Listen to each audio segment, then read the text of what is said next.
सुजस आवाज राजस्थान, एक आवाज जो हमेशा आपके साथ, जन जन के साथ हाजिर है। ताज़ा तरीन पेशकश। आप सुन रहे हैं सुजस पॉडकास्ट में मेधा के साथ प्रदेश के मुख्य समाचार। एक नजर आज की सुर्खियों पर। मुख्यमंत्री ने ली राजस्व विभाग के अधिकारियों के साथ समीक्षा बैठक। वर्तमान कार्यप्रणाली, आगामी योजनाओं और कार्यान्वयन रणनीतियों पर हुई विस्तृत चर्चा।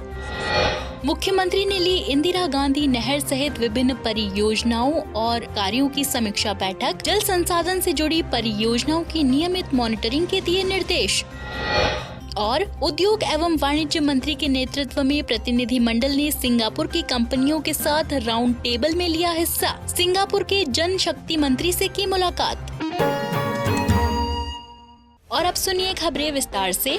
मुख्यमंत्री भजनलाल शर्मा ने आज मुख्यमंत्री कार्यालय पर राजस्व विभाग के अधिकारियों के साथ समीक्षा बैठक ली। इस अवसर पर विभाग की वर्तमान कार्यप्रणाली, आगामी योजनाओं, बजट आवंटन और कार्यान्वयन रणनीतियों पर विस्तृत चर्चा की। मुख्यमंत्री ने उपस्थित अधिकारियों को राजस्व संग्रहण में वृद्धि, प्रशासनिक कार्यकुशलता में सुधार, नागरिक केंद्रित सेवाओं के प्रभावी क्रियान्वयन और विभागीय आधुनिकीकरण के लिए विस्तृत दिशा निर्देश दिए।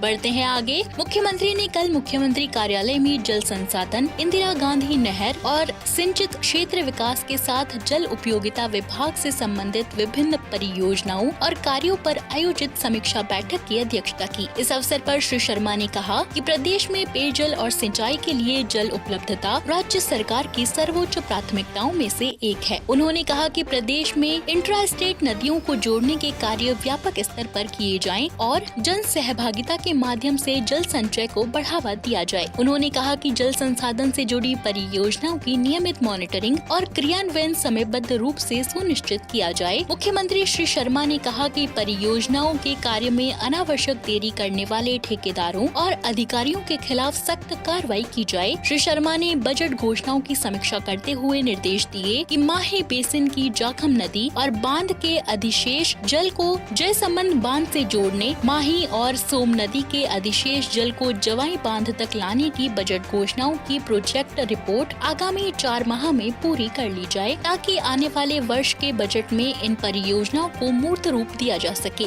इसी क्रम में मुख्यमंत्री ने राणा प्रताप सागर और जवाहर सागर बांध के जल अपवर्तन कार्य की बजट घोषणा की अनुपालना में ब्राह्मणी नदी पर बनाए जाने वाले बांध के निर्माण कार्य में तेजी लाने के निर्देश दिए। मुख्यमंत्री ने डोंगरी बांध और ईसरदा बांध के ऊपरी भाग में फ्लैप निर्माण के लिए भूमि अवाप्ति की कार्यवाही शीघ्र शुरू करने और प्रभावित क्षेत्र में आने वाले लोगों को समुचित मुआवजा उपलब्ध कराने के भी निर्देश दिए। अब एक नजर मुख्यमंत्री के सोशल मीडिया संदेश पर। मुख्यमंत्री भजनलाल शर्मा ने मुंशी प्रेमचंद की पुण्यतिथि पर उन्हें नमन करते हुए सोशल मीडिया संदेश पर लिखा, हिंदी साहित्य जगत को अपनी अद्वितीय और मर्म स्पर्शी रचनाओं से समृद्ध करने वाले महान कथाकार और उपन्यास सम्राट मुंशी प्रेमचंद जी की पुण्यतिथि पर उन्हें श्रद्धा पूर्वक नमन। उनकी अमर कृतियां भारतीय समाज का यथार्थ चित्रण करती हैं और आज भी पाठकों को प्रेरित और प्रभावित करती हैं। मुख्यमंत्री ने भारतीय वायुसेना दिवस पर सभी को शुभकामनाएं देते हुए सोशल मीडिया संदेश पर लिखा, गगन के प्रहरी वीर जवानों और समस्त देशवासियों को भारतीय वायुसेना दिवस की हार्दिक शुभकामनाएं। आप सभी वीर जवानों की अटूट कर्तव्य निष्ठा पर हम सभी को अत्यंत गर्व है।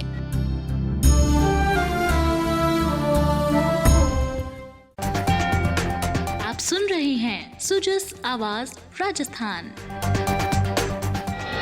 उद्योग एवं वाणिज्य मंत्री कर्नल राज्यवर्धन राठौड़ के नेतृत्व में राजस्थान सरकार के प्रतिनिधि मंडल ने सिंगापुर के जनशक्ति मंत्री, सह व्यापार और उद्योग के द्वितीय मंत्री डॉक्टर टैन सी लैक के साथ मुलाकात करके अपनी 4 दिवसीय सिंगापुर यात्रा की शुरुआत की। इस बैठक में कर्नल राज्यवर्धन राठौड़ ने डॉक्टर टैन को प्रदेश में निवेश आकर्षित करने के राज्य सरकार के प्रयासों की जानकारी देते हुए सिंगापुर सरकार से सहयोग की अपील की और सौर ऊर्जा, पर्यटन, औद्योगिक पार्कों की स्थापना जैसे क्षेत्रों में सिंगापुर और राजस्थान के बीच सहयोग करने की संभावनाओं पर विचार किया। इसके अलावा उद्योग मंत्री ने राज्य को निवेश का एक आकर्षक गंतव्य बनाने के राज्य सरकार के प्रयासों की जानकारी दी और कौशल विकास से जुड़े कार्यक्रमों, लॉजिस्टिक में सहयोग जैसे बातों पर भी चर्चा की। साथ ही साथ उन्होंने सिंगापुर सरकार को 9, 10 और 11 दिसंबर को जयपुर में आयोजित होने वाले rising Rajasthan global investment summit 2024 में भाग लेने के लिए भी आमंत्रित किया। राजस्थान सरकार का यह प्रतिनिधिमंडल सिंगापुर के प्रमुख कंपनियों और व्यापारिक समूहों को प्रदेश में निवेश के लिए और उन्हें rising Rajasthan global invest summit 2024 में भाग लेने के लिए आमंत्रित करने फिलहाल सिंगापुर दौरे पर है। उद्योग मंत्री कर्नल राज्यवर्धन राठौड़ के अलावा राज्य सरकार के इस प्रतिनिधिमंडल में मुख्य सचिव सुधांश पंत,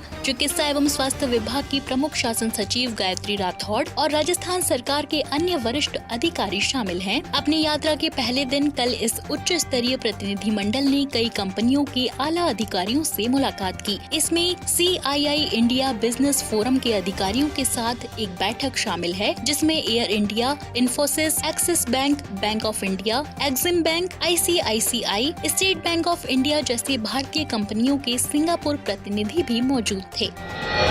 पशुपालन, गोपालन एवं देवस्थान मंत्री जोराराम कुमावत के मुख्य आतिथ्य और पशुपालन, गोपालन और मत्स्य विभाग के राज्य मंत्री जवाहर सिंह बेडम के विशिष्ट आतिथ्य में कल बुधवार 9 अक्टूबर को आगरा रोड स्थित राजस्थान राज्य पशुधन प्रबंधन प्रशिक्षण संस्थान में मोबाइल वेटरनरी इकाइयों के लिए कॉल सेंटर का लोकार्पण समारोह आयोजित किया जा रहा है। पशुपालन विभाग के शासन सचिव डॉक्टर समित शर्मा ने कार्यक्रम की तैयारियों का जायजा लिया और कार्यक्रम को सफल बनाने के लिए अधिकारियों को जरूरी दिशा निर्देश दिए। डॉक्टर शर्मा ने बताया कि भारत सरकार की केंद्र प्रवर्तित योजना ESVHD MVU के तहत प्रदेश में 536 मोबाइल वेटरनरी यूनिट के माध्यम से पशुपालकों को उनके घर पर पशु चिकित्सा सेवाएं उपलब्ध कराई जाएंगी। राज्य में प्रत्येक 1 लाख पशुओं पर एक मोबाइल वेटरनरी यूनिट काम करेगी। उन्होंने बताया कि अभी तक ये यूनिट अपने तय रूट पर शिविर लगाकर पशुपालकों को अपनी सेवाएं दे रही है। कॉल सेंटर शुरू हो जाने से पशुपालकों को उनके दरवाजे पर ही पशु चिकित्सा सेवा मिल सकेगी। इस कॉल सेंटर का हेल्पलाइन नंबर 1962 है, जिस पर फोन कर पशुपालक इन सेवाओं का लाभ ले सकते हैं।